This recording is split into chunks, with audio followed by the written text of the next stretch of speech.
So, hello there, good people of the world. Welcome to another stream and video.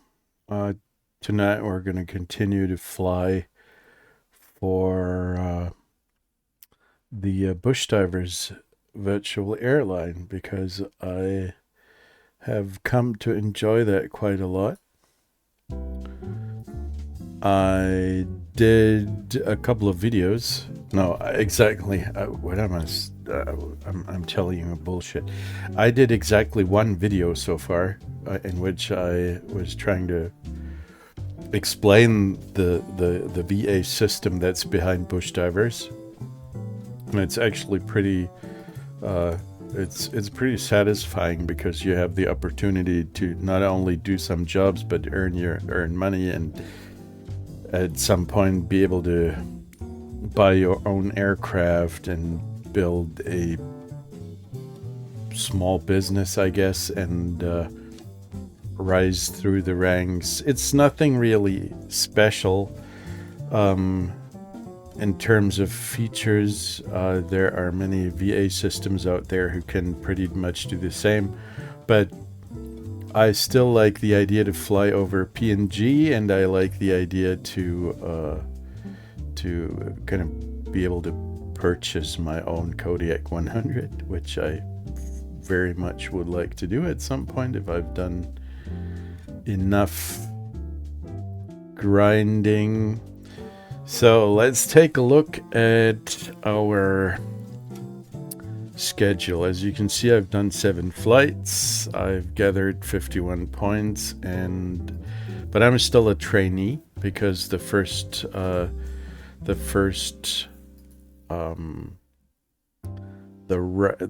rank that I can, the first rise in payment and rank will be later once I have attained the rank of second officer. So I need to fly about 2 hours more. I've already gathered all the points necessary.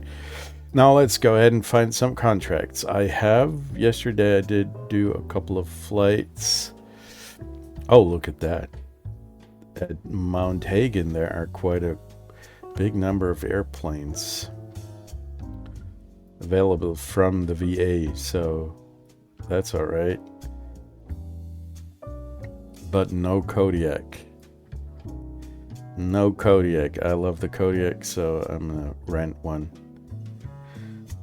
Let's see what kind of contracts are available from Mount Hagen. That is our current That is our current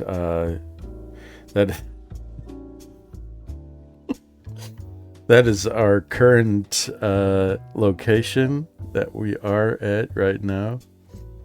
Now look at that, Ayol. That sounds pretty nice. It's not that far away. But on the other hand, this one looks even nicer, because I only have to do one flight and get all the money instantly. Yeah, you know what? We're going to take this one. And then let's take a look at flight dispatch. We will take the Kodiak that I rented. Then we're going to select this contract. It's 36 miles. That's not a whole lot. And then we're going to put in our destination, which is Alpha Yankee Sierra Juliet. And we already have enough fuel for this. We don't have to buy anything else. So that's one of the things that you need to keep in mind. You always have, first of all, if you don't rent a plane, but if you own one, you're going to have to take care of the service intervals. You're going to have to make sure that the airplane is in good condition. As you can see, there is a condition. A condition status. Since I rented my plane, I'm going to pay for it by the hour.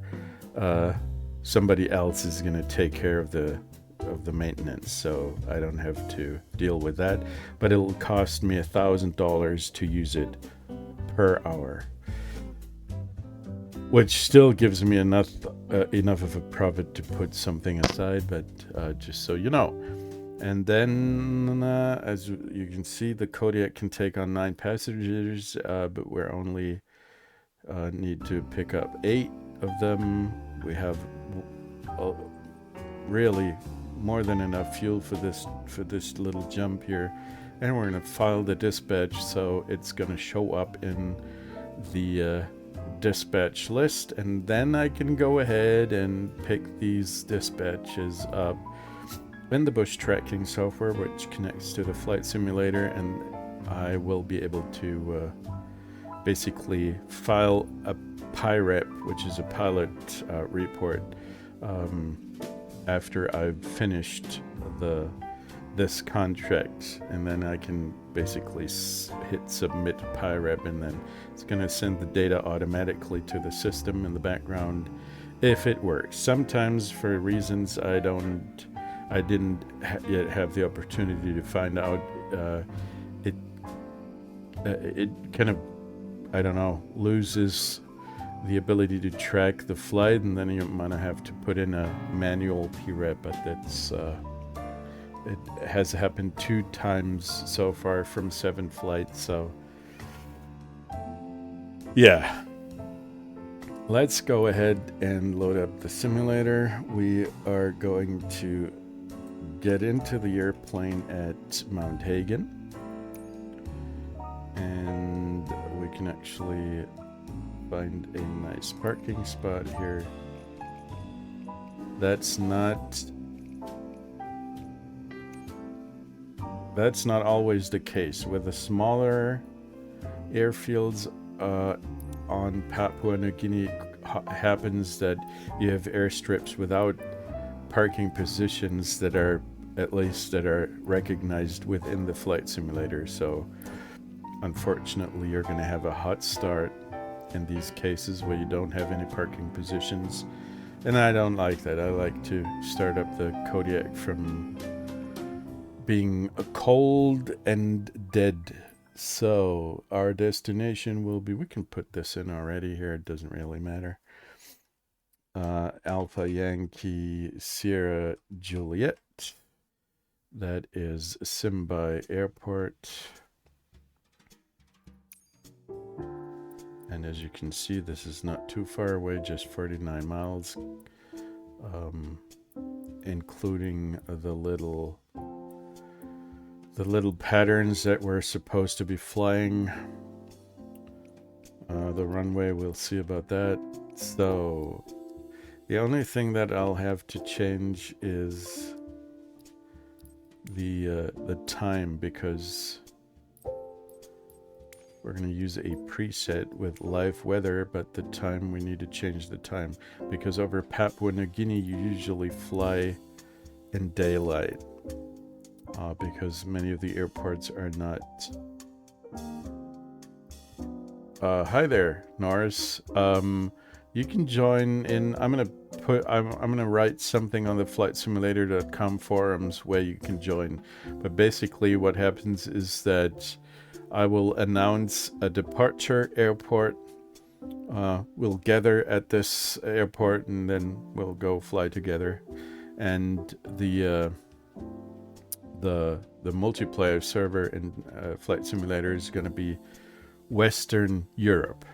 But I'm going to put this into the Flight Simulator forum, so you can read stuff up once shortly before the leg actually starts. And welcome to the stream, by the way.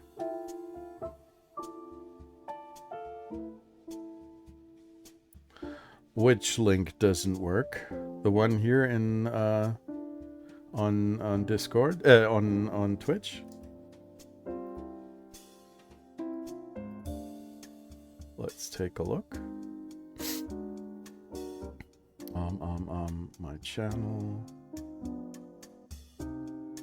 Let's see.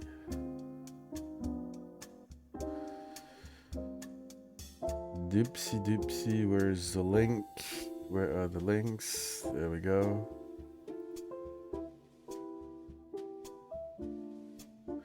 Oh, it has, it was it's got a time constraint, so yeah, I'm gonna have to put up a new link. That's a good idea. Thank you for telling me. It should be unlimited. Yeah. Okay. So where was I? Yeah, I'm gonna post everything tomorrow. Sometimes it happens that I cannot start legs because I've got family business to take care of, but most of the time it works, so you will see on the forums tomorrow. Cancel flight, we need to check the red. No problem. 8 p.m. Zulu, usually. Which means I don't know where you're coming from, but if you're in Europe somewhere, it's usually about 8 or 9 p.m. in the evening. So let's load up the simulator. 26, there we go.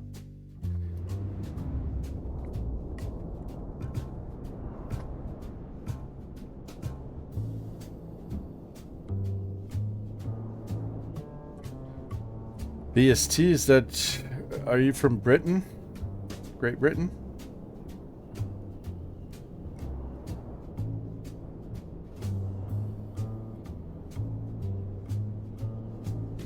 All right.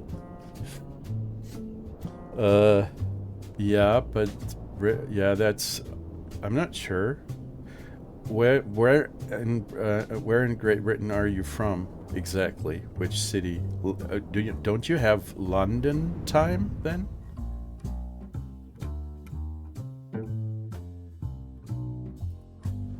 Because that would be, I mean, UTC basically. That would be 8 p.m. for you.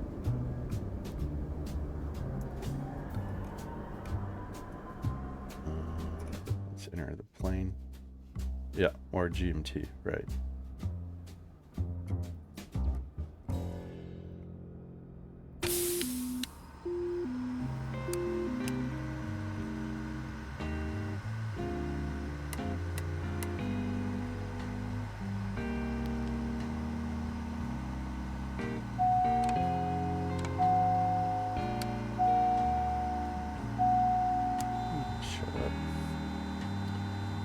Okay, let's see. Hit the ignition. No, let's take the low one. Pause system test. Okay. Let's wait for NG to come up to like 20, and then we can start to introduce the fuel right here.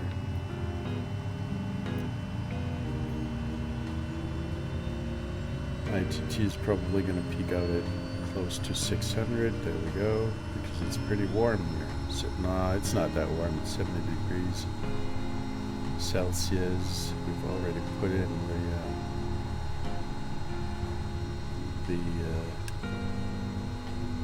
the flight plan. Turn off the starter. Put the aux fuel to standby. Turn on the light stuff. And we can put the prop full forward so it stops moaning. Here we go. Then let's take a look at our destination real quick.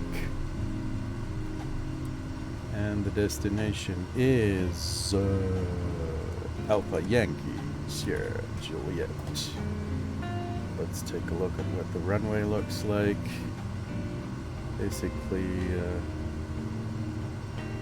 oh, it's pretty, it's embedded into a little valley here, so it might be a good idea to approach from the east, because it doesn't look as high, so we're probably going to fly in through this valley. So I'd like to take runway 26, depending on the wind, but we don't really have a choice here, because that's probably going to be too high to just sink into the 08 runway.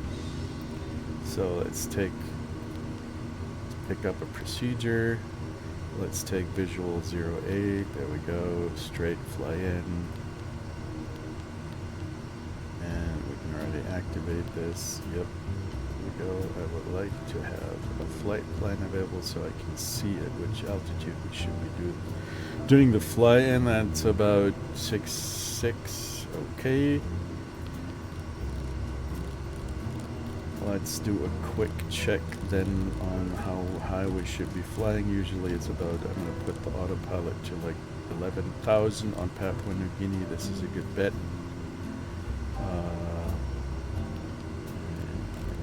Go to like 1,200 feet per second. Yaw damper on, nav on, and everything else checks out, I guess.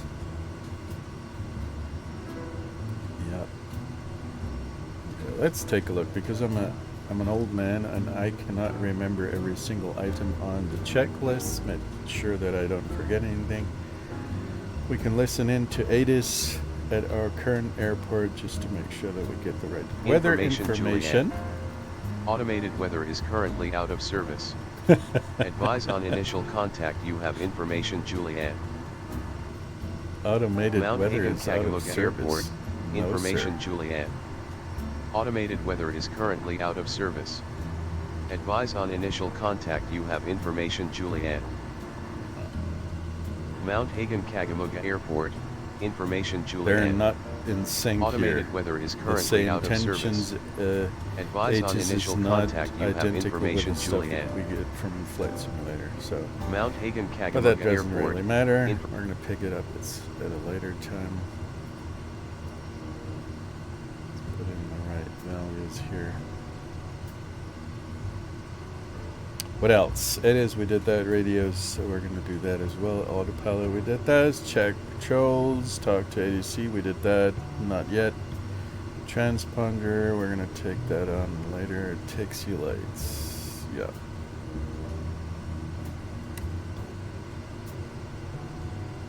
So we're on CTIF frequency. I'm not going to talk to CTIF right now because there's nobody here. Pitot heat, no, we don't need that. Altimeter, we did that. Elevator trim, yeah, I can put this forward a little bit here. Strobe on, all that stuff is done. So let's make sure that we have the right amount of cargo on board because we are stuffed with 8 passengers. 8 passengers is quite a lot for the Kodiak, for the little Kodiak, which means, let's say, a passenger weighs about 170 pounds. There are people who are going to weigh less and some who will be heavier, like me, but let's say 170 times 8 is 1,360. Unfortunately, the passenger input here doesn't work. For a reason I have not been able to determine, but it always resets it to 0, so we're going to simulate the passengers just by putting in some cargo here. That actually works. Okay, so it's going to make us pretty heavy. We don't have any additional cargo that we need to deliver, so here we go. Now I have to adjust the fuel so we don't get any any penalties. As you can see, the bush tracker takes care of making sure that you do not have the wrong amount of fuel on board, because this is something that you will have to take into account flying for this VA. Fuel is an essential part of it all. So let's put in 110 gallons. That's what we ended up last time.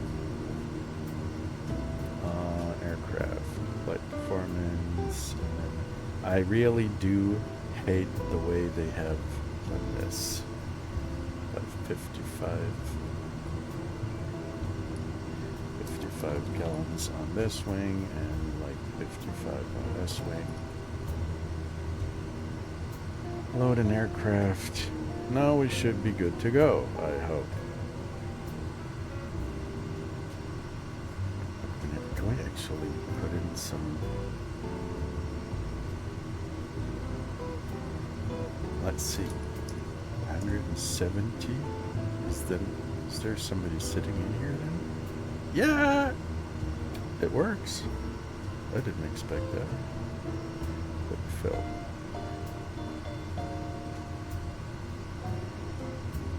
Cargo shelf. No, I don't want anything in that cargo shelf. 0. But the passengers, cargo bay 0, cargo bay 0. But we're gonna put it in the passengers. There we go. 8 passengers plus the pilot. No, wait a minute. That's another cargo bay. Let's put that away. Yep. Okay, so now we have 8 passengers. But the co-pilot should not be here.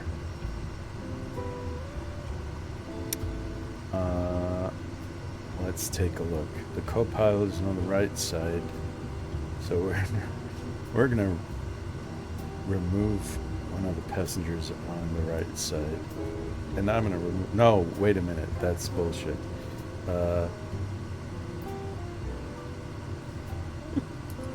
I'm such a noob. 170 row 4. So if I remove the co-pilot on the front right, I'm gonna also have to remove somebody. These guys are heavy. Look at this. 275. What the heck? People are not that heavy. These guys. The simulator actually believes that each of these people are weighing 140 pounds? 140 kilos. That doesn't make any sense.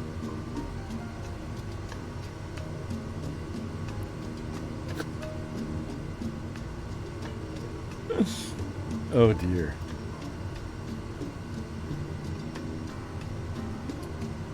That does not make any goddamn sense at all. 170. It's plenty of weight, really. Looking at my wife, she doesn't weigh not even half of it. Well, she does, but she's pretty lean. I'm complimenting her perfectly. I weigh double as much. 170 for each of the passengers. That's good enough now. So load that into the aircraft. Okay, and we're gonna get rid of him. I don't need a co-pilot. No need for him. And he's gone. Boom. There we go. 8 passengers. That looks good. Plus the pilot. Alrighty. Are we done yet? Yes, we are done. I hope. Okay, so we can go ahead and take a look at which runway we would like to use for takeoff.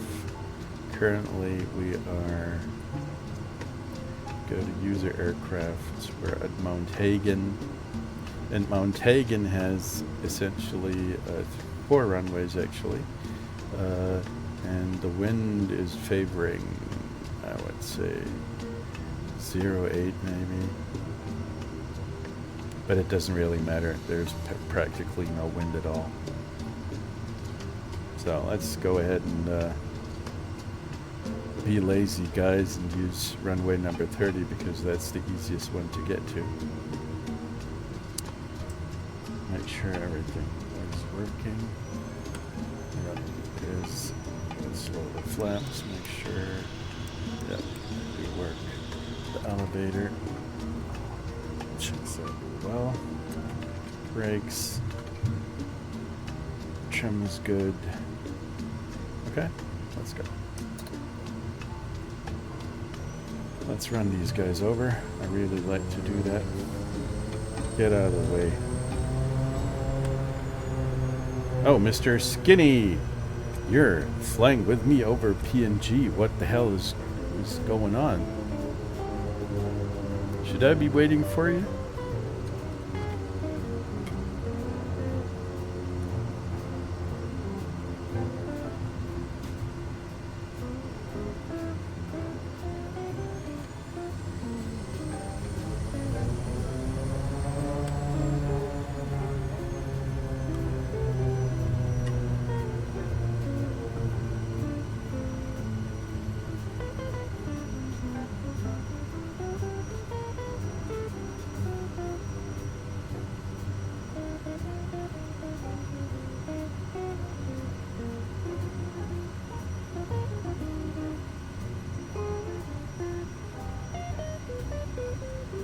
Doopsie doopsie. Yep, it's still working. That's all right. Sometimes I wonder if my microphone is working, but it is. So we're good. Yo, Skinny. Skinny, Skinny. He's gone. Where is he? Let's take a look. Yep, he's gone. Why? I like flying with this guy. He's making fun of me all the time, but that's alright. I'm a noob. I know it. And I like to do landings that usually will frighten passengers out of their minds. Oh, Mr. Skinny's in the air already. What is happening? What are you doing? Okay, lower the flaps, turn off the taxi lights, and turn off the goddamn landing lights. Here we go. Let's make sure we're not going to look at the temperature. 31 degrees. That's a whole lot. Make sure the passengers don't lose consciousness. Here we go. The weather looks pretty good so far. At least we don't have anything serious on the radar right now. Let's hope for the best. I can actually put in high idle. Prop full forward.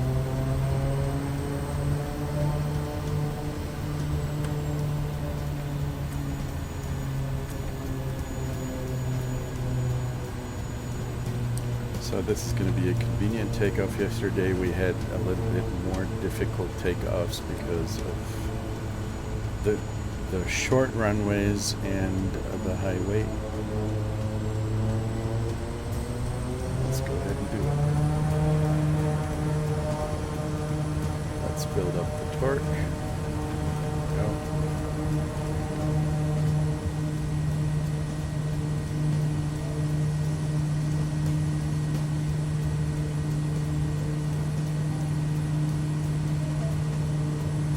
$50, $60, we can rotate.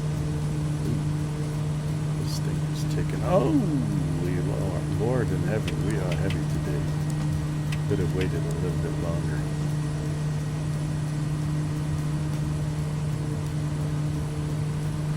$80 knots, a little bit of right rudder.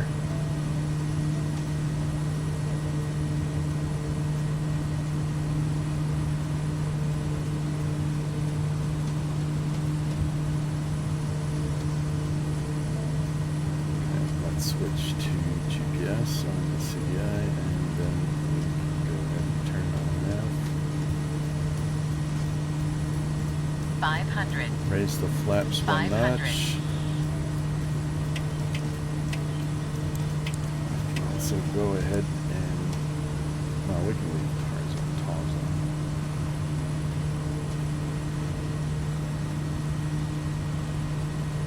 And let's let the autopilot do its thing.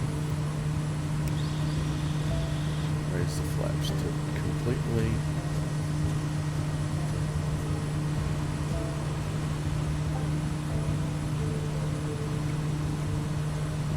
So as you can see, we're not that far away actually. It's just like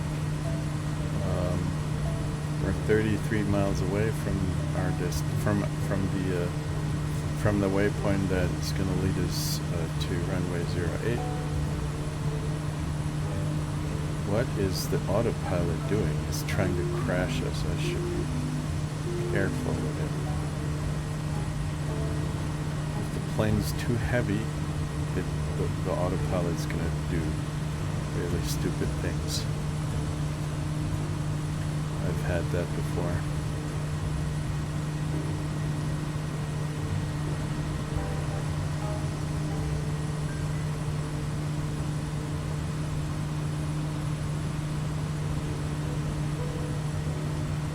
So we are going to fly with 110 knots, about 110 knots.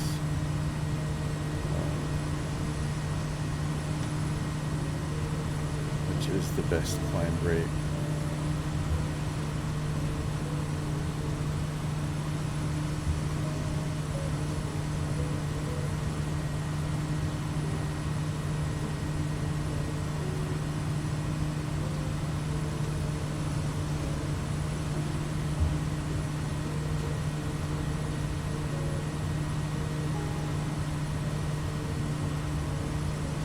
Look at that. The autopilot is not able to cope to deal with turning the Kodiak if it's too heavy. It only works if it's not if the plane reacts differently. The inertia from whatever the frickin' out physics stuff. I'm not a scientist, you know. I have no idea how this works. But if this thing is heavy, it's gonna fuck up the autopilot. That's simple.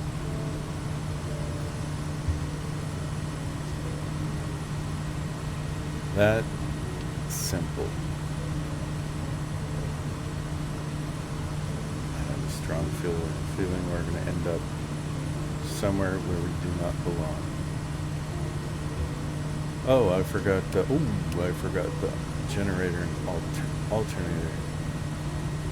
That was bad. The batteries are basically empty now.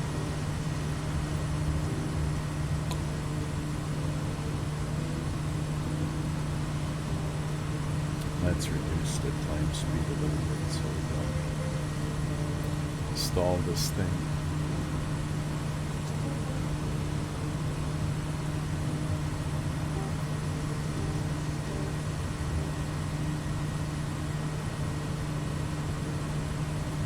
Look at the autopilot.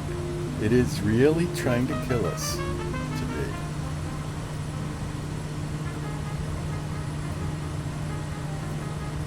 I think I'm gonna have to fly this by hand.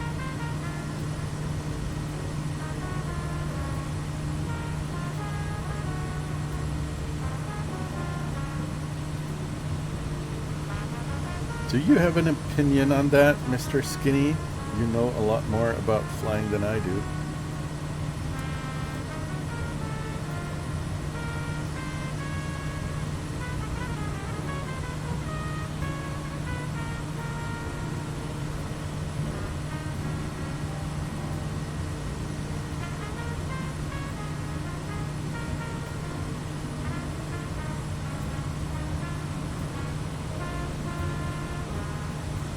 "25 miles to go."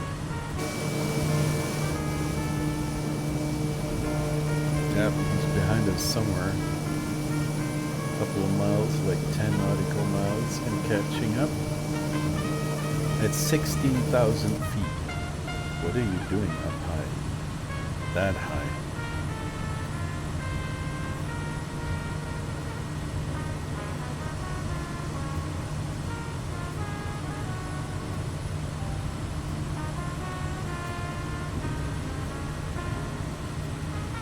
We're pretty soon going to actually reach the top of the descent.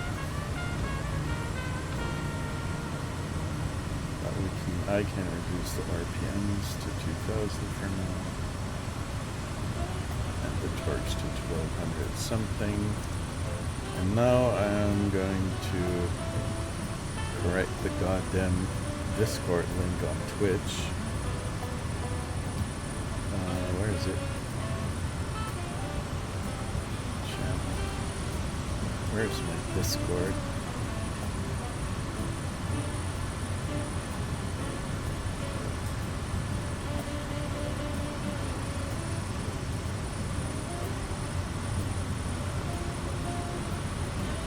So we need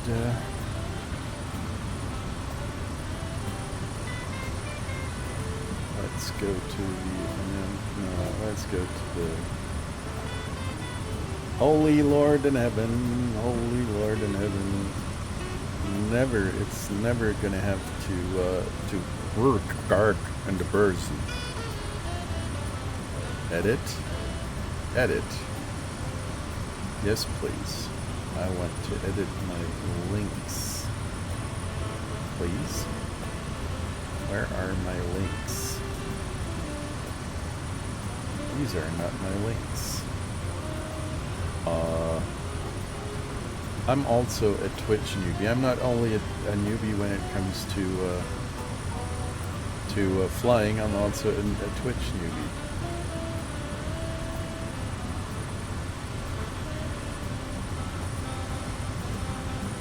There is my creator dashboard. I need to do some stuff with my Discord blah. There we go. Enter the right invitation, and we're done. That's good. That's good. Good stuff. Good stuff. Are we falling from the sky yet? No. But we're going to reach total descent pretty soon, which means that we can start our descent down into the soup.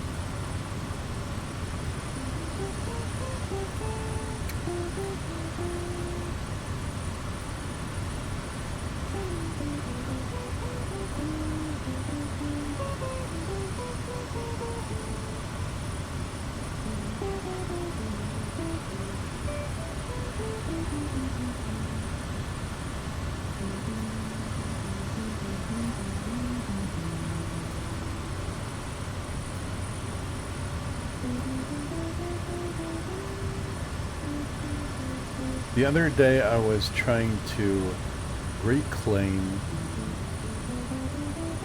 an account from SimWorks Studios, the guys who create they're creating all kinds of different airplanes for the simulators, and they're also the creators of this Kodiak that I'm flying right here, right now. I put in a support ticket because I have lost access to my old account, but I can prove that I bought the Kodiak, so I'm still waiting on any kind of reaction from these guys. I hope they're not ignoring me. So let's go ahead and slowly start our descent. Let's take a look straight in. We should be at 7.4 at this point, so let's put in 7.4 into the autopilot. 7.4. Start the descent and make sure that we're going to have a descent rate that kind of matches with the suggestion from the Garmin system. Here we go.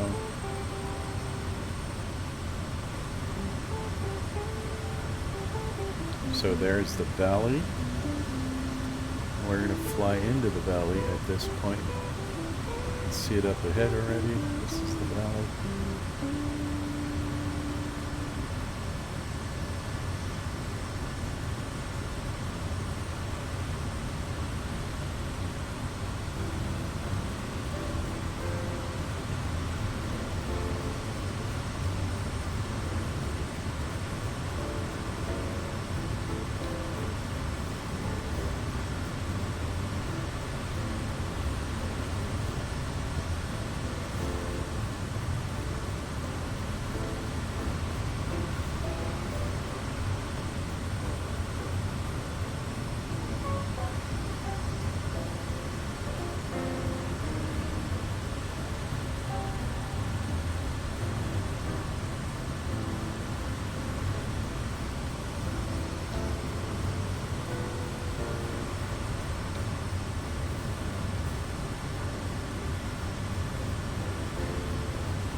Yeah, the descent rate looks pretty good.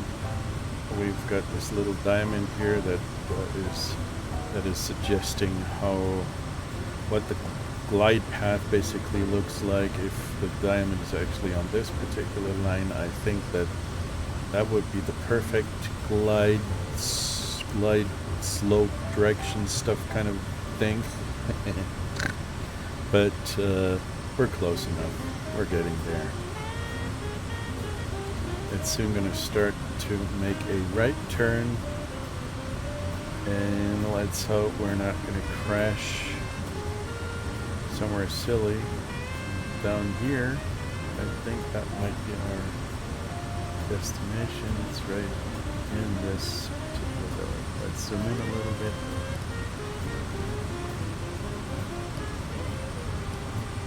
Yep. There we go. We're at 8,200. We're supposed to be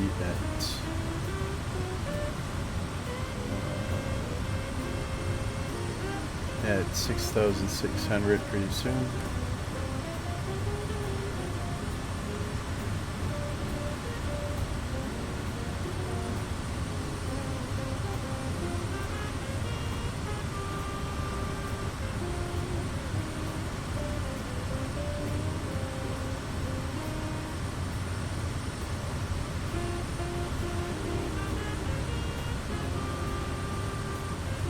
I have a strong feeling that it's not going to work out the way I expected. Well, it might work out. It should be following this little valley here. Nope, there's something wrong. I think we need to cross that ridge. Turn off the autopilot and make sure we don't crash into the mountain here. Yep, I know, I'm a little bit too hard on the MG.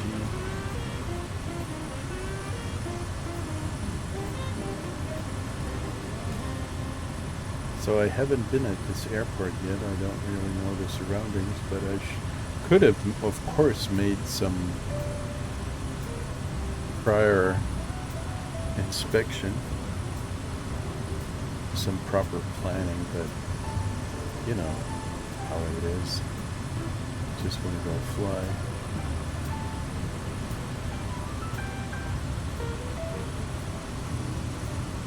So let's see. Where is this airport supposed to be? Where is runway 08?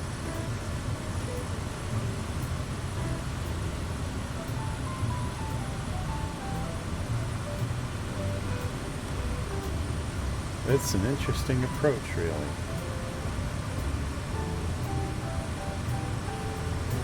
Really an interesting approach.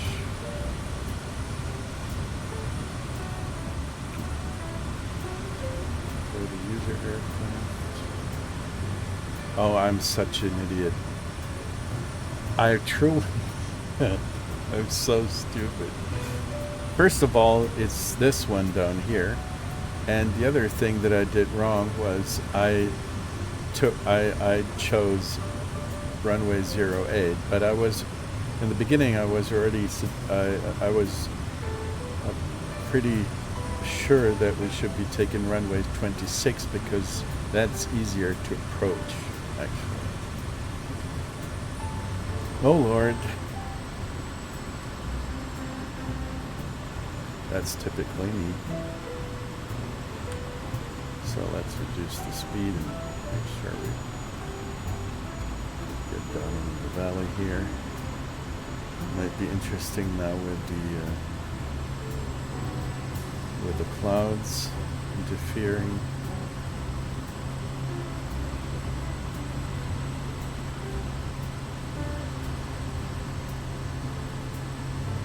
You know what?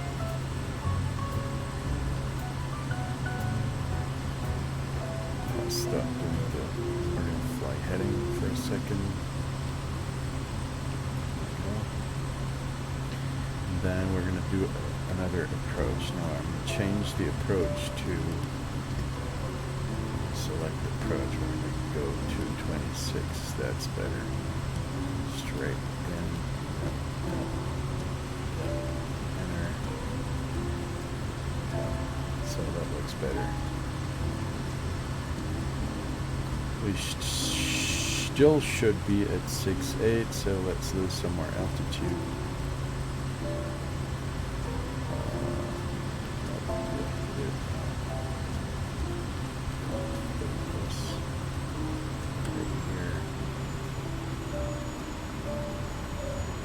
Fly nav.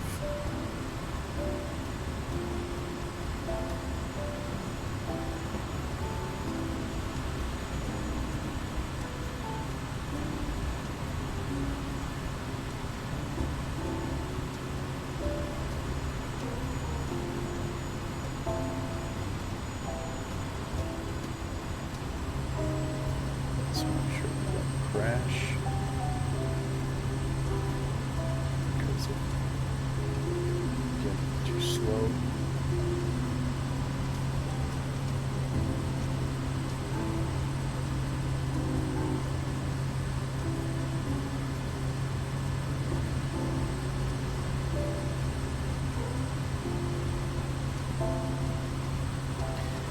As I said, the autopilot doesn't really work very well. Mr. Skinny is doing his approach as well, I guess.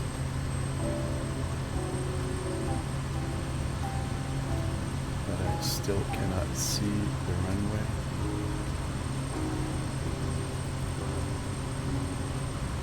We're in the clouds now. Fortunately, we do have a 3D representation of the world inside the Garmin system, so let's make sure we don't crash into the... There's the runway. Let's reduce the speed real quick. 500. That was not the most professional approach ever conceived by man. But you know. 500. We do what we can. Let's turn off TOS. 500. Make sure that Bitch and Betty's not getting on my nerves here.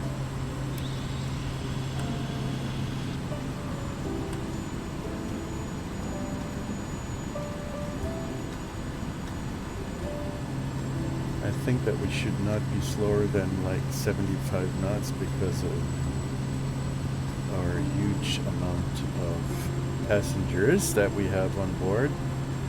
Skinny's overtaken us. And he basically crashed his plane onto the runway, and he's going to make our life miserable with all the litter that's going to be spread out onto the runway.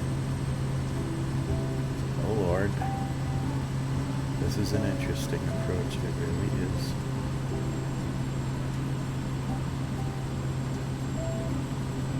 Here we go. Looks good so far.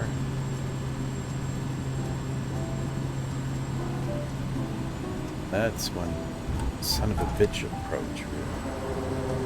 Reverse thrust.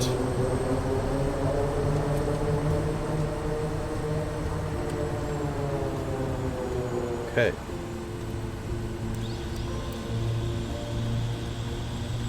What the hell are you flying today? M500 FS Reborn, the light version. You didn't want to spend any money?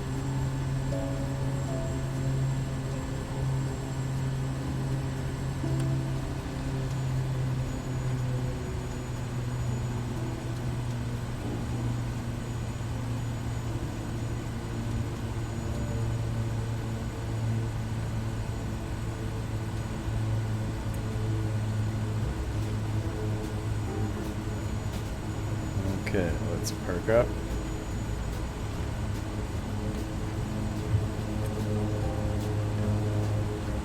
There we go. Put in the parking brake, and we need to, unfortunately, we need to shut off the engine to actually be able to fulfill the mission. Otherwise,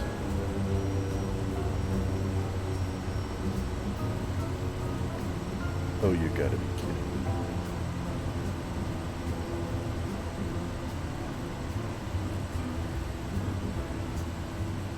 The fuel did not match, so it, well, it did match, for crying out loud. I'm gonna have to follow manual PRIP. This is so stupid and annoying. Okay, let's see. Stuff's good. Let's turn it off real quick.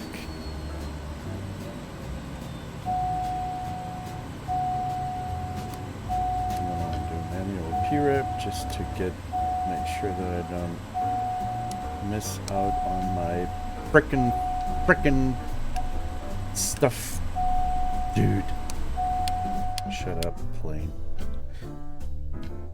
Where is my PRAP?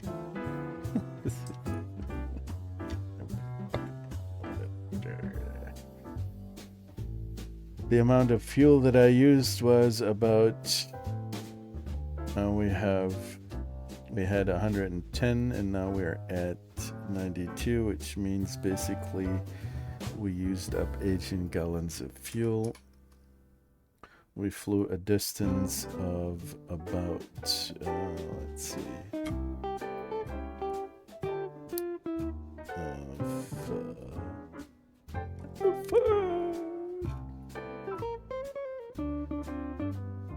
from Mount Hagen to the other spot, that is a distance, yeah, come on, that's a distance of about, I don't know, some 36 nautical miles. Yeah, that's good enough, 36. And the flight time was, I don't know, frankly. I have no idea, but it was good enough to be good.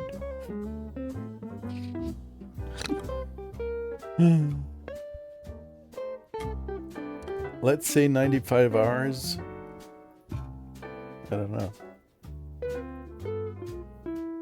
Let's do a little bit of calculation here. Let's say 36 miles, nautical miles. We did about 150 in the air. Blah, blah, blah. Correction, delete, 150. So that's about, I don't know.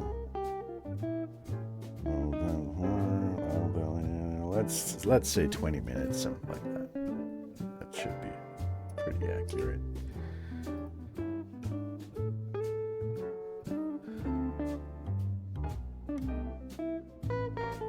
Yeah. Okay, so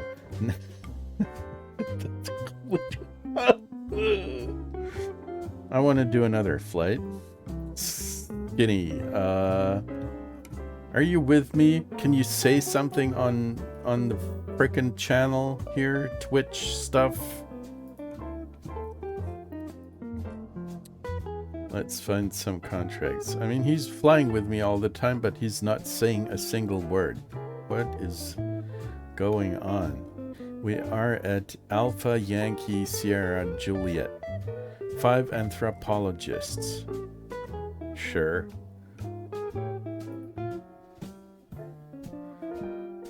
What else do we have? 18 missionaries. 9 tourists. Oh, that one's good. It's gonna earn me a lot of Tubmans.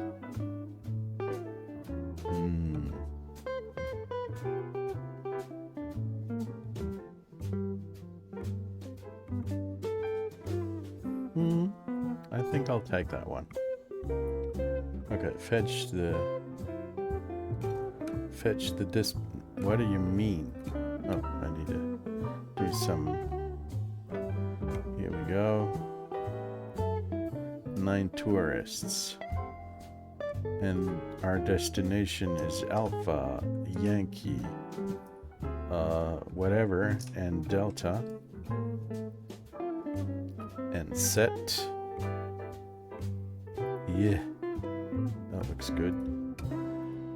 Fetch dispatch. Fetch dispatch. So the incorrect location, that's incorrect because we are at the right location.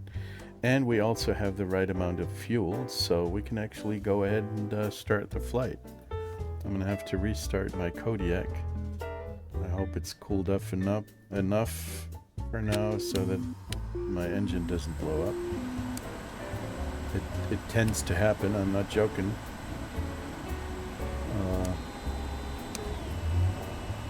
It does happen. If you're not being gentle with this engine, it's gonna blow up in your face.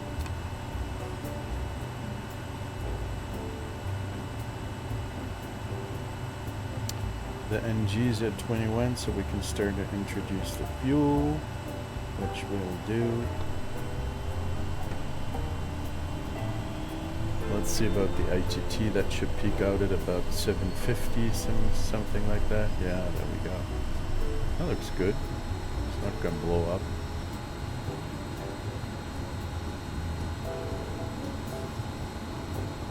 Okay. Go ahead and turn on the alternator, turn off this stuff here, put the aux fuel pump on standby. Then we'll delete our flight plan because we don't need it anymore. We're going to do another one. Delete flight plan. Yes, please. Our destination is going to be Alpha Yankee or whatever Delta. No. Direct to... No, stop. Direct to Alpha. Yankee.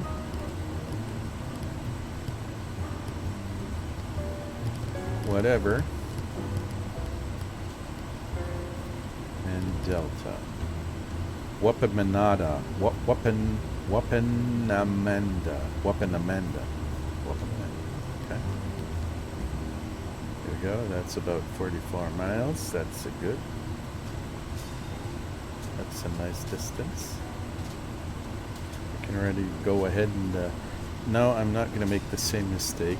We're going to take a look at the map, and since I'm a stupid old man, Alpha Yankee whatever Delta. So we've got 2 runways here, and one of them looks good and easy to approach from, which is runway 14. As you can see, there's a valley. Might be easier to approach from this side because there is something in the way. Runway 14 will be procedure, select approach. So let's choose 32. There we go. I'm just kidding. We're gonna do a straight in. Enter. Activate. There we go.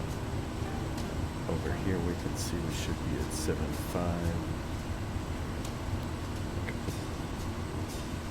Yeah, you go ahead and activate the goddamn approach. Okay, so let's make sure we have the right amount of passengers. Cargo, we need one more passenger.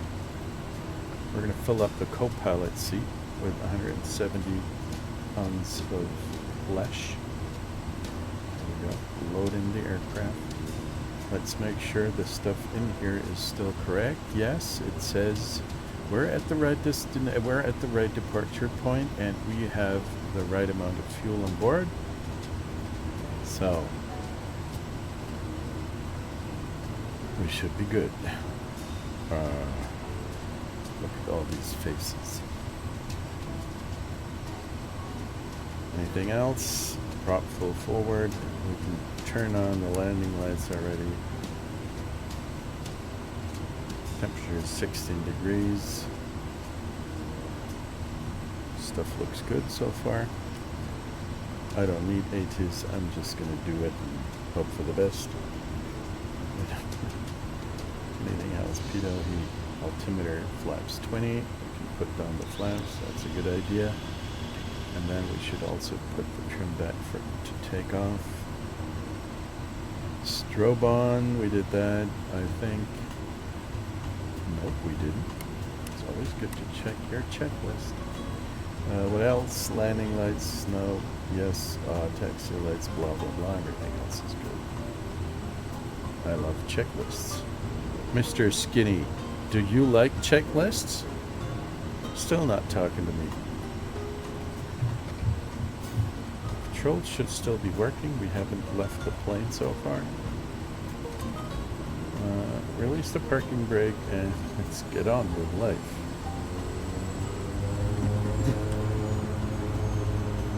Oh, that might be an interesting departure. Look at that. We should be taking off pretty quickly. Oh, well, we have some... We can try to sneak our way through these trees here. But, let's see.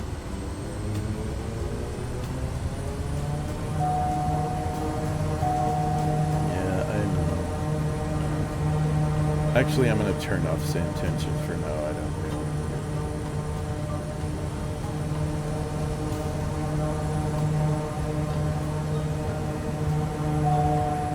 The highest amount of torques that we can get without blowing up the engine, and off we go. We should be rotating at like 70, not before that, because otherwise we're not going to get off the ground properly. 50, 60, 70, let's wait a minute, and 80. That should be smooth as silk. Yes, sir. Here we go. It's close, actually, but it works. I hope the passengers are not too frightened. Raise the flaps 1 notch, we're above 90.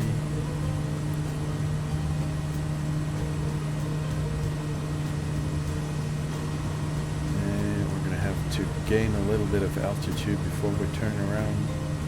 We're above 100, raise the flaps fully.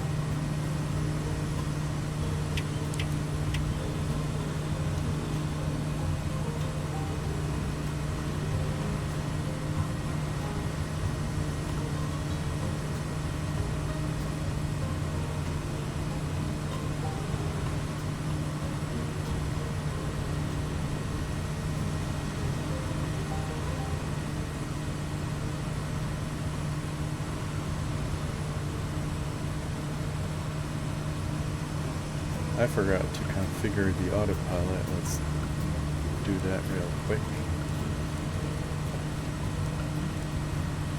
I didn't read the checklist correctly. That's one of the things that you should not do. Just try to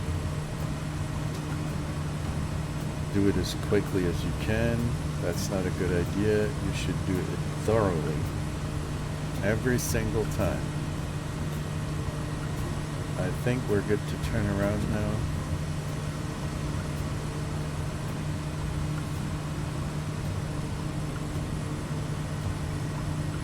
We can reduce the RPM to 2000 already. We're good enough. High enough already. 1540 on the torque, somewhere around that. It's good enough for the climbing.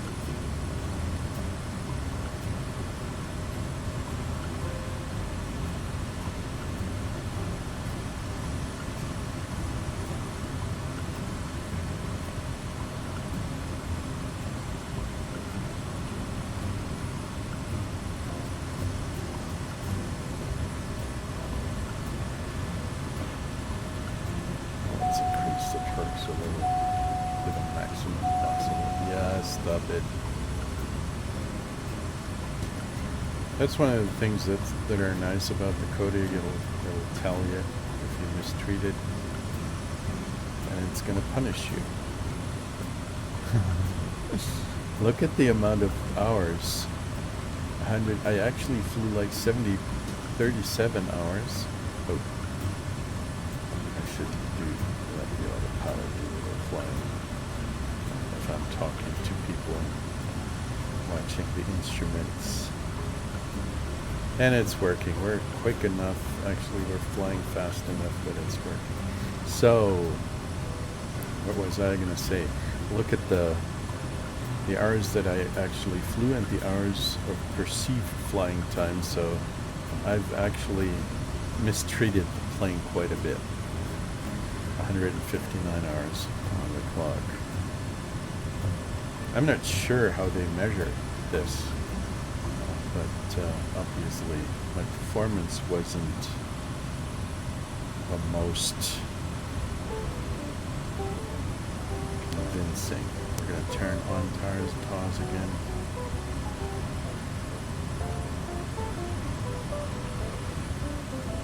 Let's see if Skinny is actually has fallen asleep. It seems he did. Nope. Nowhere to be seen. Let's reduce the rate of climb a little bit so we don't crash or stall or anything like that. 800 should be good enough.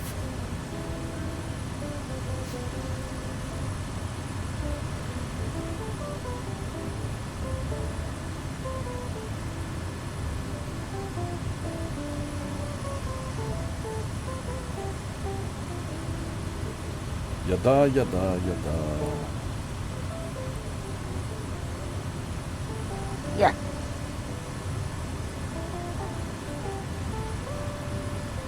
I'm not sure how I can tell people this, but I thoroughly enjoy flying flight simulators. There are many people out there who believe this is utterly boring, and probably it is, but I still do enjoy it. It's somehow it's something that feels right to do at the end of the day, to get a little bit of distraction from the stressful life that we all are leading, at least in the Western Hemisphere,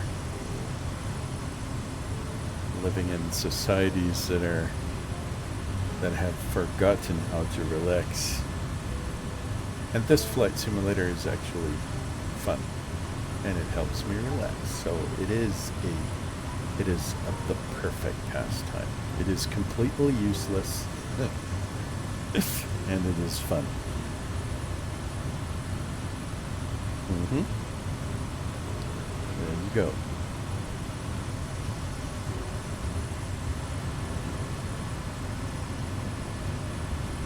Oh, whoopsie daisy, whoopsie daisy.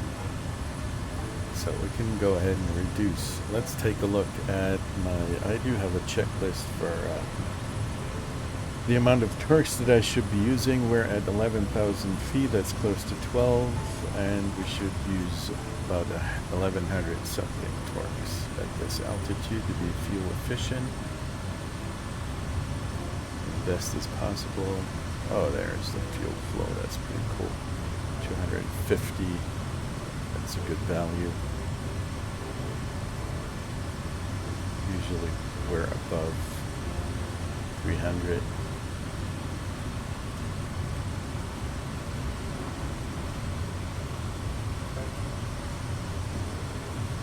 We've still got like 40 miles to go. We can settle in, drink some tea, whatever.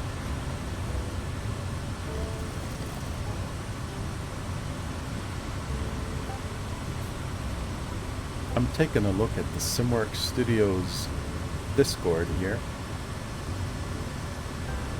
and there's quite a lot going on. All kinds of people actually asking for help and getting it. Just not me. I'm not getting any help. That's unfortunate. And I'm a paying customer, for crying out loud.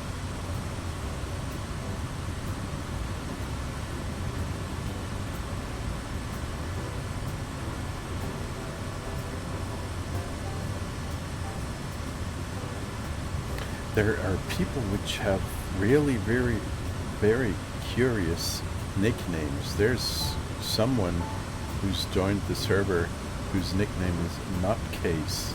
I mean, Nutcase, okay, like Nutjaw, probably, but not like the knots that we're flying, 130 knots. Nutcase. That's a play.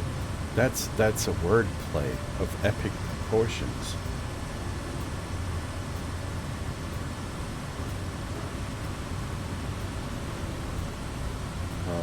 else? Let's see. My friends, what's going on the BushDivers, Discord? Anything interesting? Not really. Not for me right now.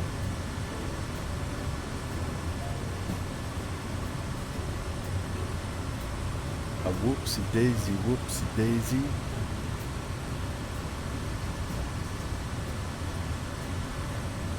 Randy says, I'm seeing enough reports of problems loading flight plans from SimBrief into onboard avionics.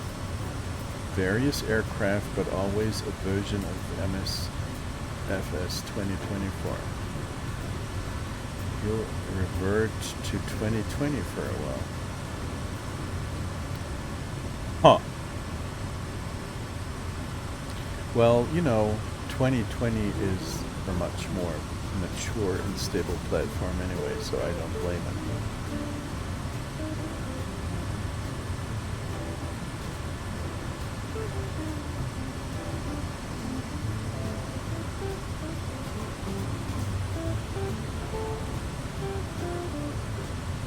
Let's see that we don't miss anything. Should be paying attention to what we actually do here. Top of descent is still a couple of miles away, so.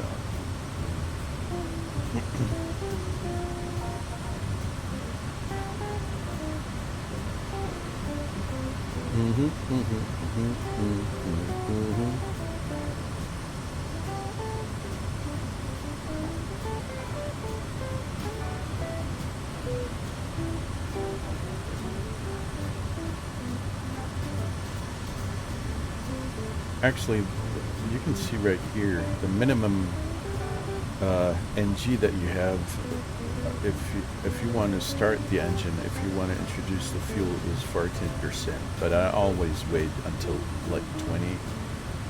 It's just a habit, but it served me well so far. Usually I don't make mistakes on starting up the engine, but I did make them. So what actually happens is if you make the mistake of trying to introduce fuel when the NG value is too low, or if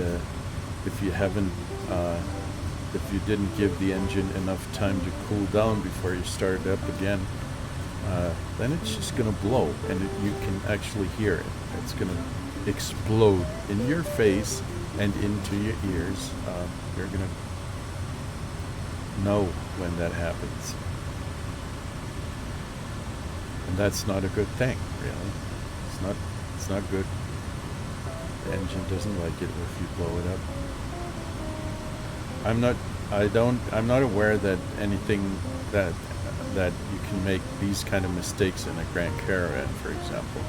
I didn't fly it a whole lot, but looking at the checklists that I've been looking at so far, the Grand Caravan is actually easier to start up and take care of than this one here. But this one is a lot better when it comes to short takeoff landing. So I love the Kodiak. 26 miles to go, and this little mission is going to bring in some $5,000, one step closer to my personal Kodiak. I mean, I have to fly a couple of hundred or maybe thousands of missions until I can actually afford a Kodiak, but I'm working on it. I'm working on it.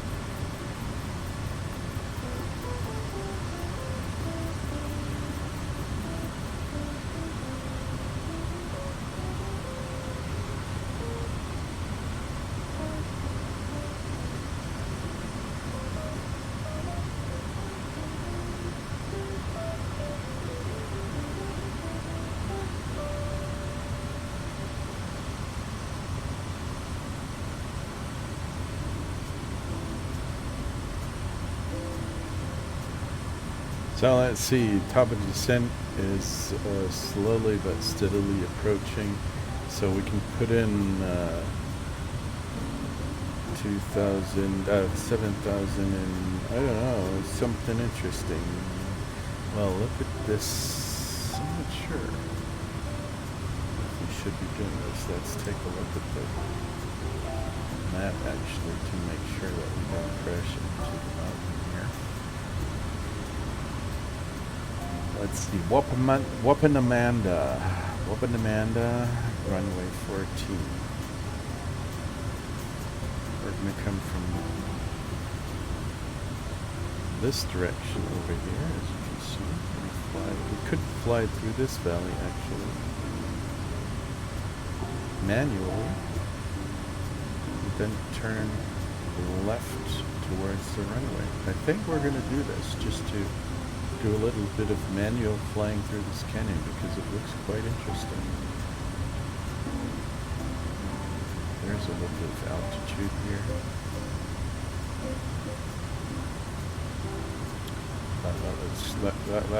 That looks pretty good to me. Yeah, it is. It is. So let's go ahead. No, there are too many clouds down here. Oh, unfortunate. Pity. Pity. Pity, pity. Pity. Oh.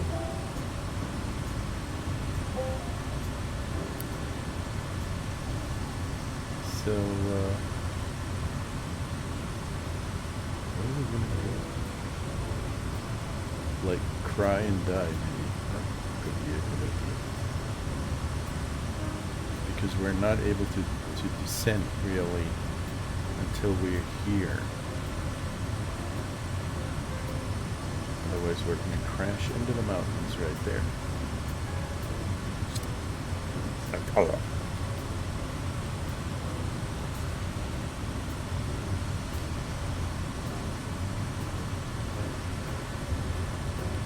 Map options, topography, blah.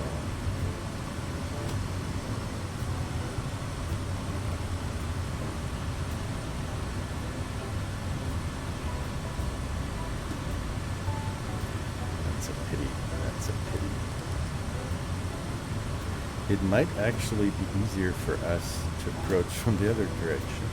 I don't want to say it, but it might be easier to do this, fly through this valley here.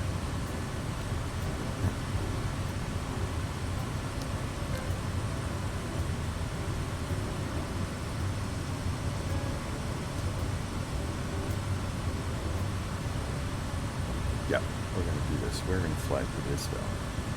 So, let's go ahead and crash into the mountains. That's what I can do best.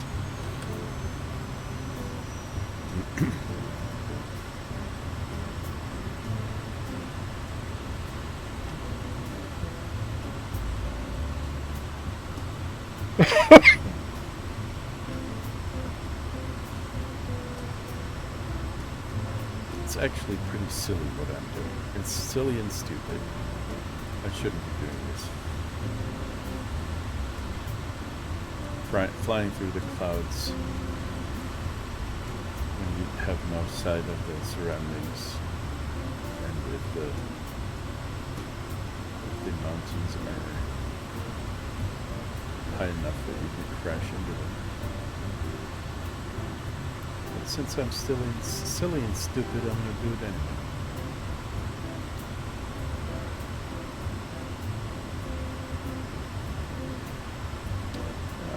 That valley here.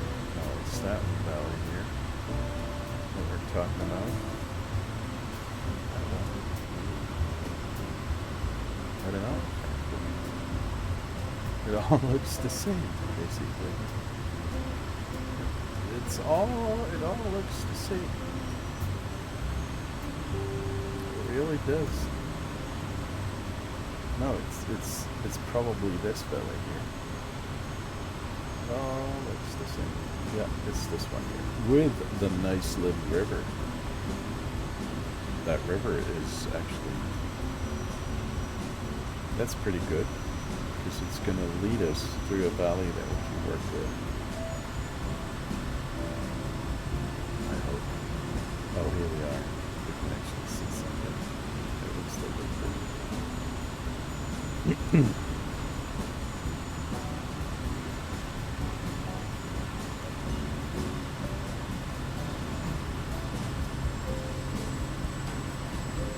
that might actually work. We've got VFR conditions down here below the cloud cover.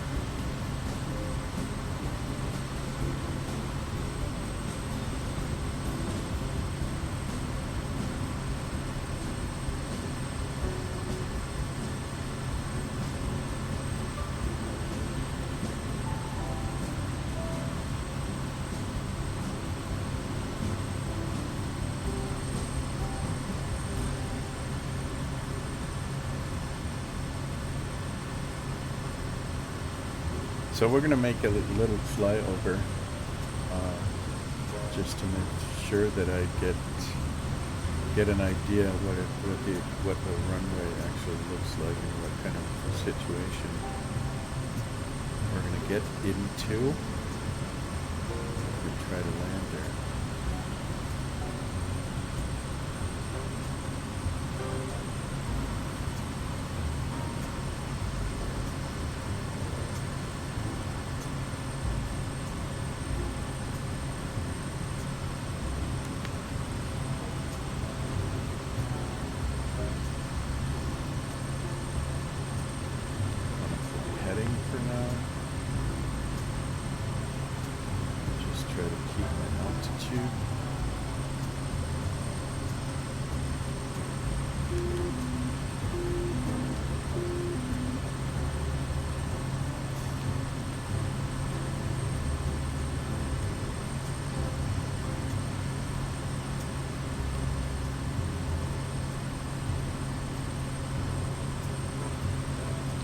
Autopilot doesn't really work the way I want it to.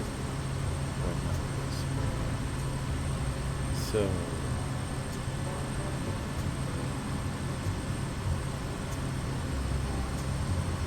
let's just fly through this valley.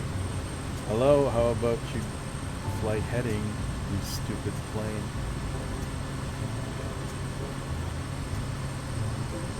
But I know it's always the user who is stupid and complain. It's like with computers, the problem usually sits in front of the display.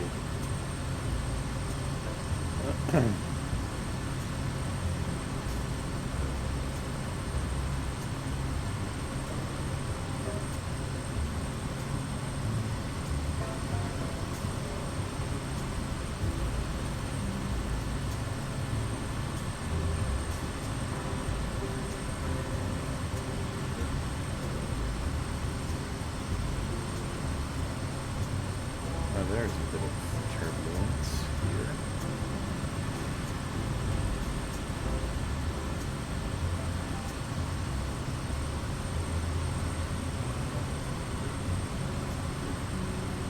That looks like the airport down there. This might be it. There's the beginning or the end of the runway. Oh, there it is. That's the actual runway. So let's fly manually and see what might be the best direction for an approach. We could, yeah. What we're going to do is we're going to fly over here and then turn around and come in and do the approach. It's actually it's a runway with tarmac on it. That looks pretty decent.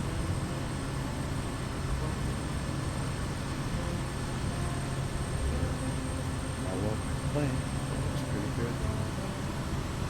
It's got facilities.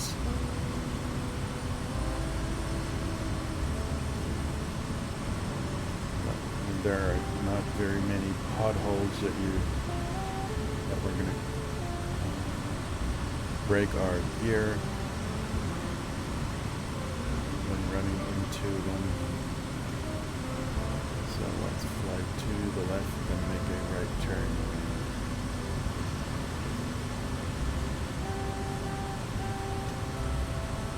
Go on to final. We can put down the flaps for now. Turn the breeze.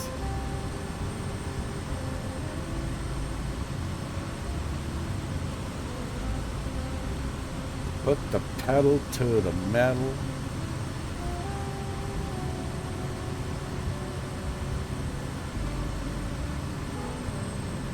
Reduce the speed. Lower the flaps to 20. Yes, I know. Stop moving. So, let's zoom in a little. There we go. Let's make a right turn.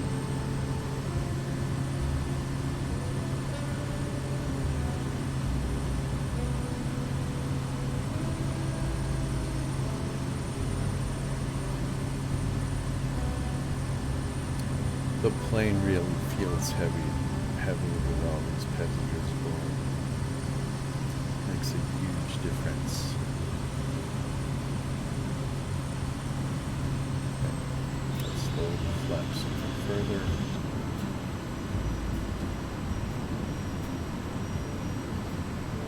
We're a little high actually. Altitude real quick here.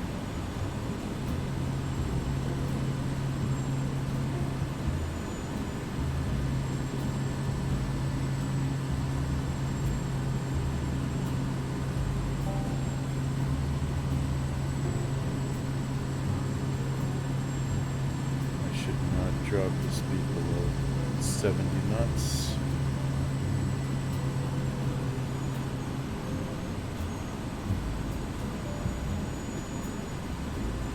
Otherwise, we have one danger of stalling the airplane. That's ugly at this altitude.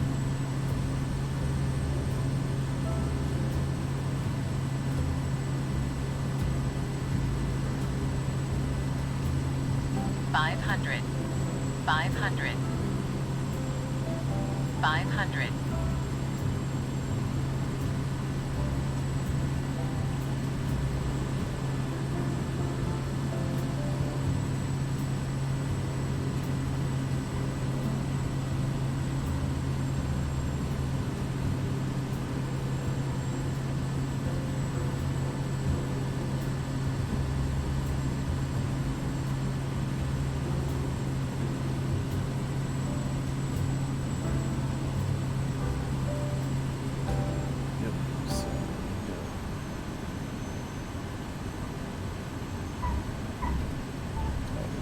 Good.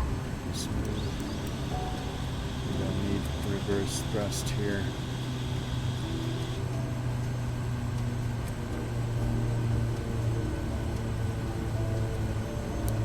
Brakes are easier to maintain than the entire engine, so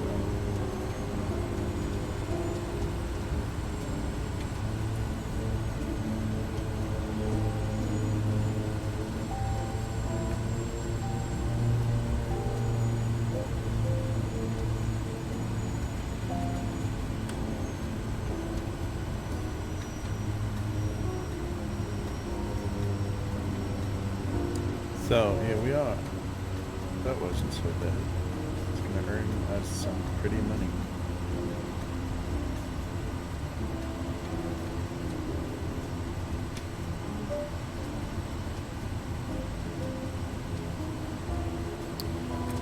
Parking brain. We are in low idle already. Did I fly with low idle? I mean, it works. It kind of works. It's not going to crash us, but what the heck? I'm such an idiot. Okay, let's turn off the lights. That stuff here as well.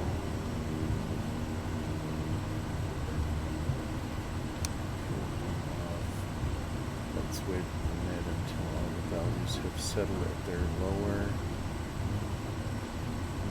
Yep, that's good.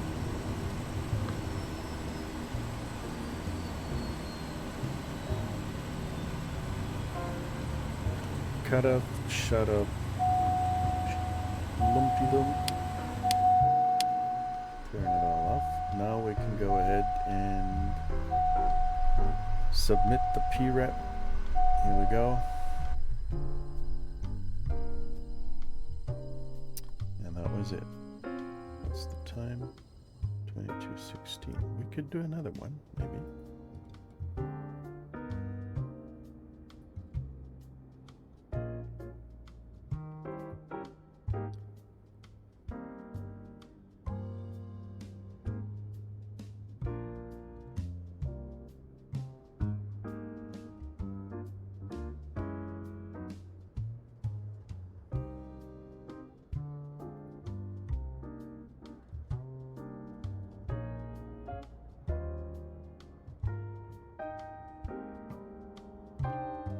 The guys from SimWorks actually, I put in a friendly reminder. They actually responded, taking a look into it.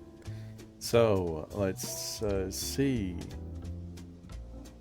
what our current status. Oh, look at that. We've got so much money right there. 17,000 bucks. I want to buy an airplane. What can we do? One more contract. That is so fun. Let's see what we have on offer here. That is a short one, but there are too many people here. 17. I could split it into 2 contracts. That's not the problem. But oh, look at that. 50 nautical miles. That's not a whole lot, really. That's basically, we cannot, this is just climb up, drop from the sky and drop them. 4,000 something for 8 guys to ferry them 15 miles. That's a pretty good deal, in my opinion. Let's go ahead and do that. So flight dispatch, and we're going to use this one. The fuel is still good enough. Now the question is, at the, yes, they do have jet fuel at our destination. It's pretty expensive. Maybe we should fuel up a little.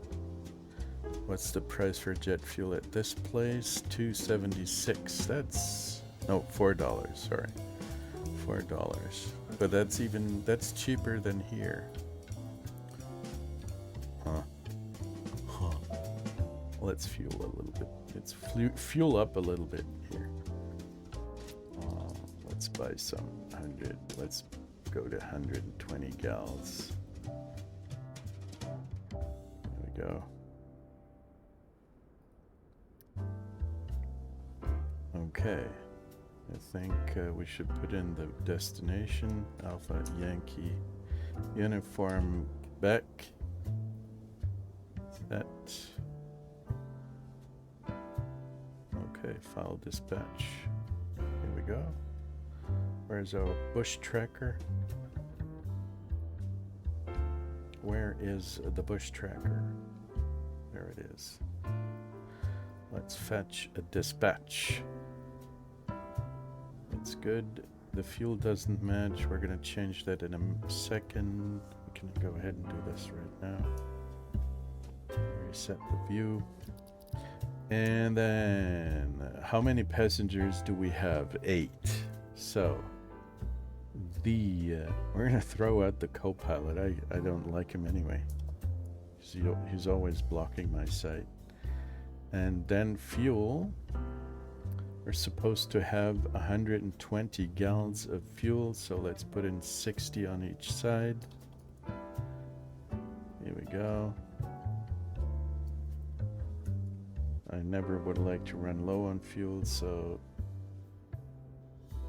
here we are. Now all the conditions are met. The engine is off. The departure is right, the plant fuel is right, 120 gallons, and then let's go ahead and start this thing up again.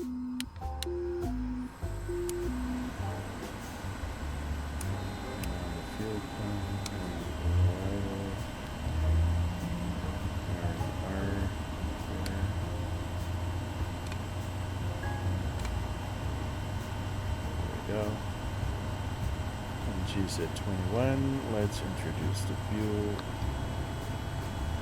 Let's see how the ITT is behaving. Peaks out at 750.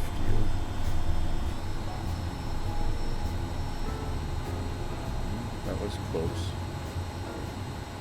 That was actually pretty close. So let's wait a little until the value actually drops. Let's begin and take a look at the destination. There is, the destination is Alpha Yankee Unicorn, Quebec.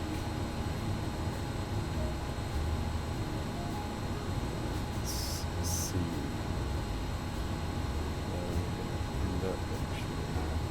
It looks pretty good from both sides, really. Where are we right now? We are here. Let's zoom in a little.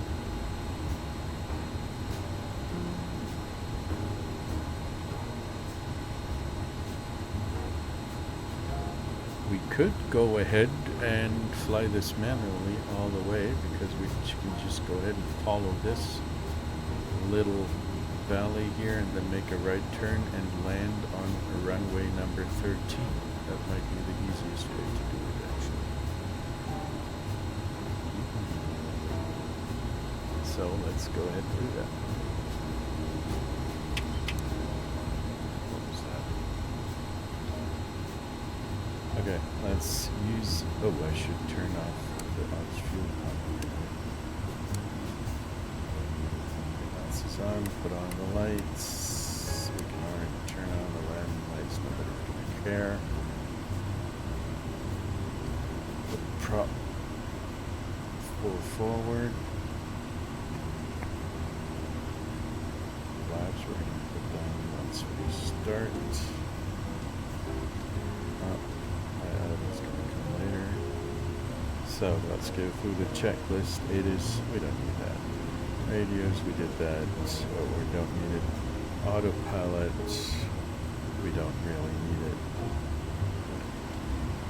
Controls are good. ANC transponder, we don't need that. PIDO, altimeter, reset altimeter. Now we're going to cheat a little. Elevator trim, we did that. Strobe on, landing lights on, taxi lights off. Doesn't matter. Okay. Good to go. Release of the parking brakes. Turn this bird around.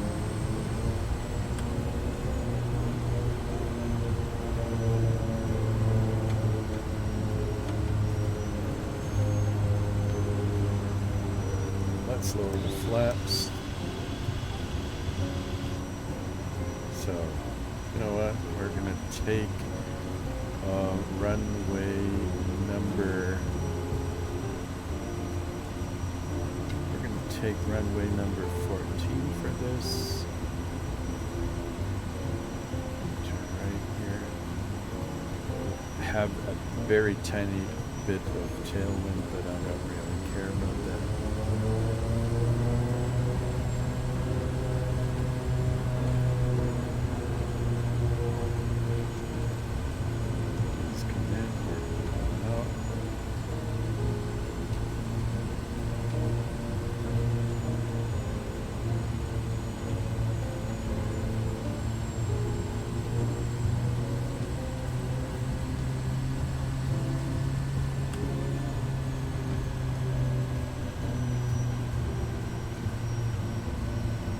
Put this thing into high idle now.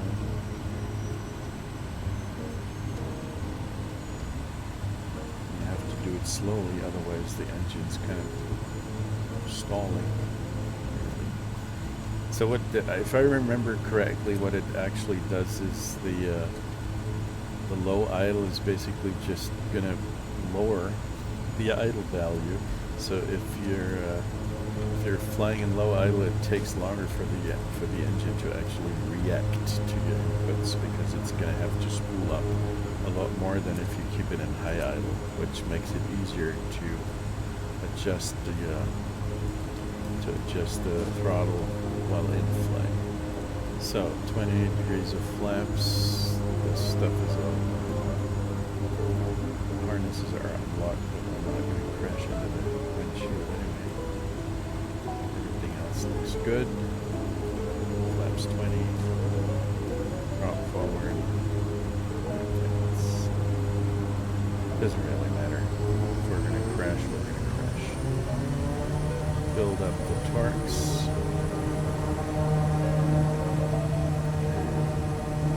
Let's go.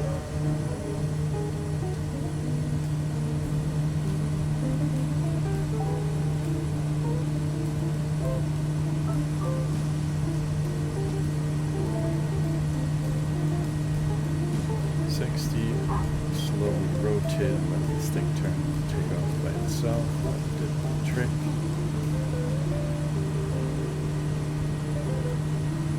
So looking at the chart, I would say that we're going to turn left right after takeoff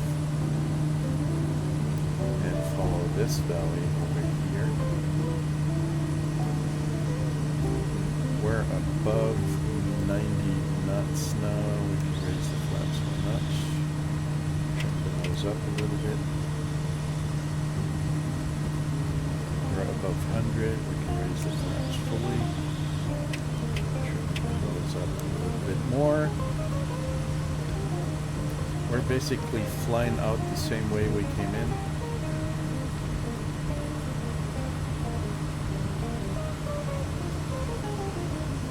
The river looks dirty a little bit. You can already reduce the RPM to 2000. We're not going to climb a lot higher than this because we just don't have to. It's nice for a change.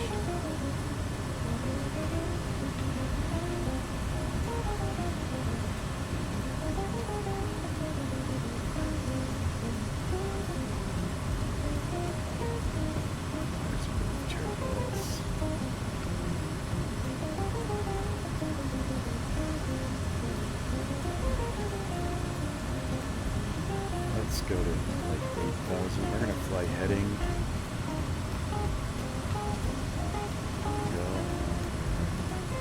Set the altitude to like 8,000. That's good enough. We're at the speed of like 800. That's also good enough. Just hit activate the autopilot.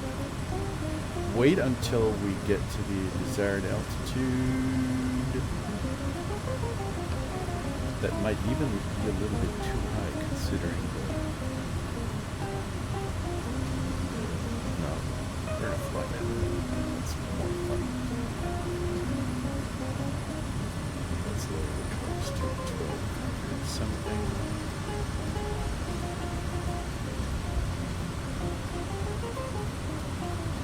We're going to fly at 70,000.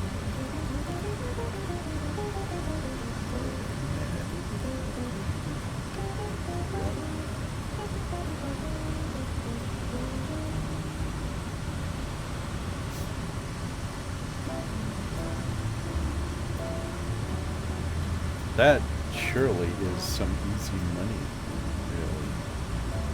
Such a short distance and so much money to be earned. It's a bit weird, actually.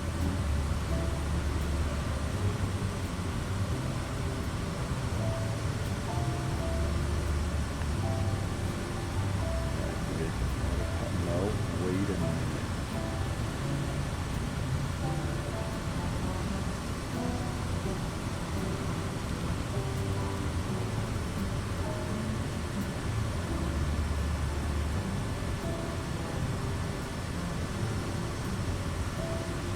We can put the flight plan away, actually. We can zoom out a little so we can see where we're supposed to go.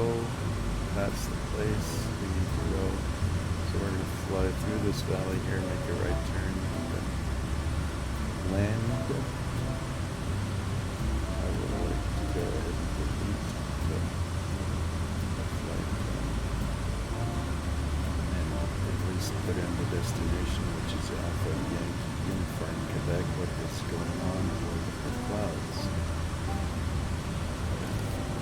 Alpha Yankee.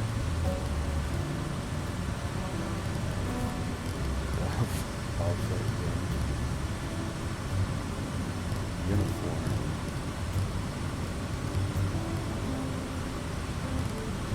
Quebec.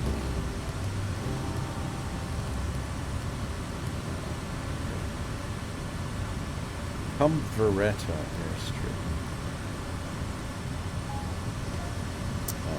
We're too high, really. Let's go to like 6,000. That should be good enough as well.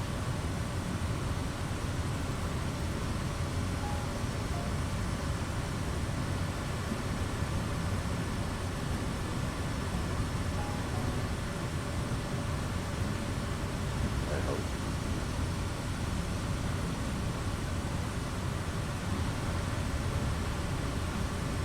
Is it raining?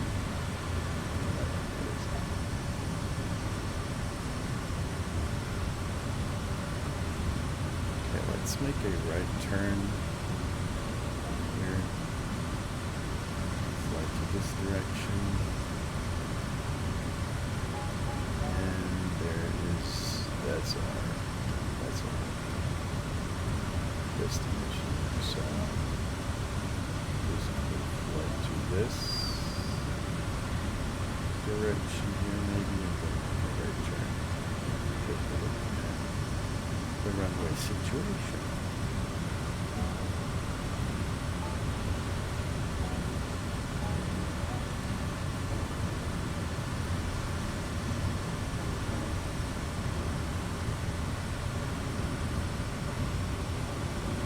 So here's another valley. There's another airport, and you can see it on the map there. Alpha Yankee Lima Foxtrot. If you follow this valley, you're going to see it here, but we're not going to follow this valley. So right in here, that might be a good approach to hit this runway. And ours should be somewhere up ahead. Turn right here.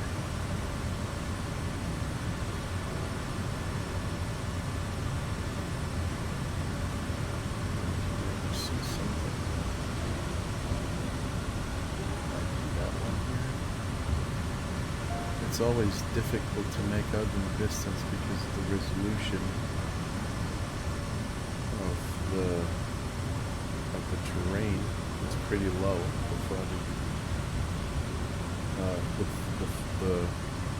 The higher, the stronger you zoom in, the more difficult it is to actually recognize. Look at that. That might be the runway. I think it is. That's weird.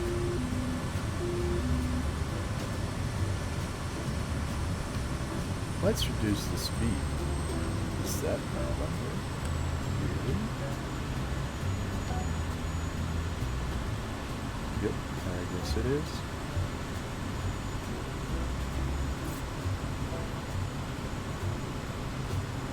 No, it isn't. This cannot be the runway. Yes, it is. That doesn't look like a runway.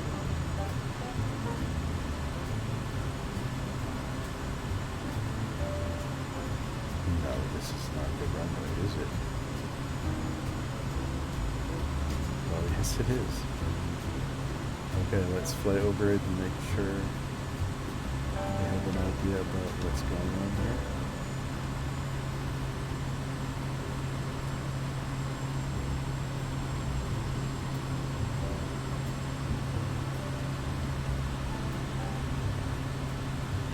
Well, that's not necessarily the most beautiful runway I've ever seen, but I guess it's gonna have to do.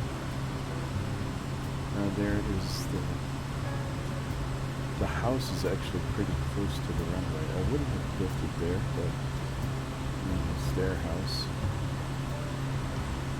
The runway is pretty short. Probably should be able to do it.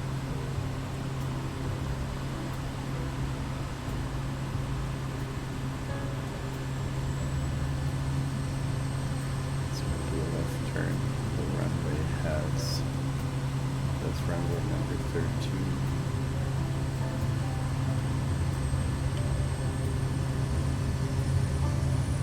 Should accelerate quick here, because otherwise we're stall.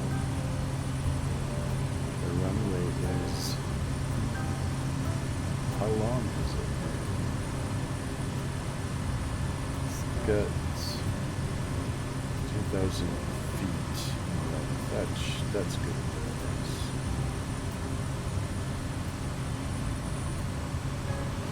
Let's lower the flaps.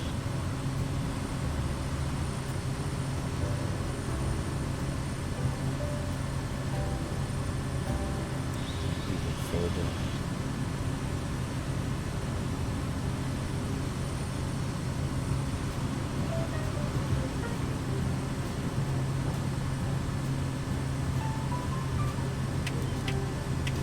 This thing.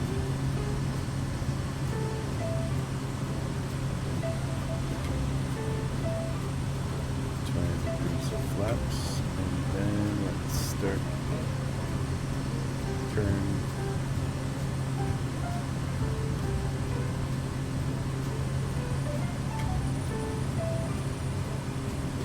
Off full forward to 2,200 RPM.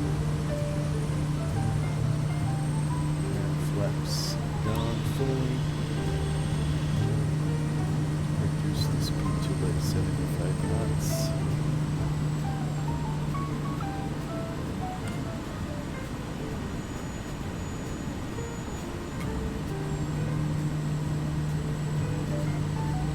Nose up a little bit. 500.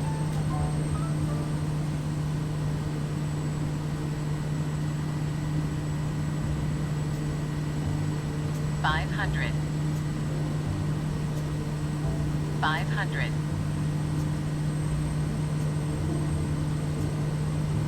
500.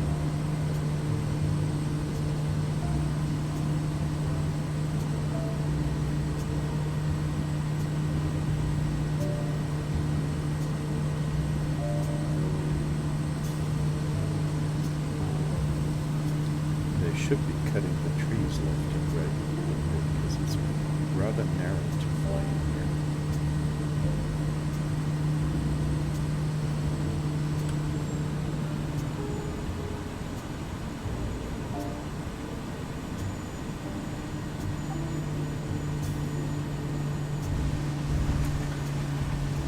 Don't reverse thrust. The runway's long enough. That's a little house back there, isn't there? Alright, let's go to the end of the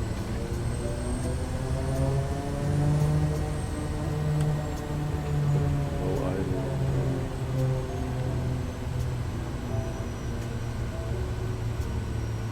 Raise the flaps. Put on the taxi light. Yes, sir. Turn off the landing lights. Yes, sir. Something that I usually forget to do. Let's get out of the way for other people if they want to land where maybe this looks like a nice place. These guys actually have satellite dishes on there. I want to watch some TV once I'm done with flying today.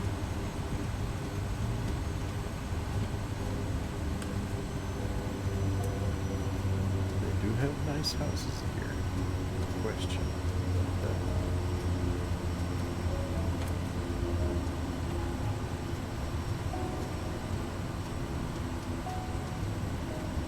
So here we are. Parking brake. Let's turn stuff off as usual. Blah blah blah blah blah.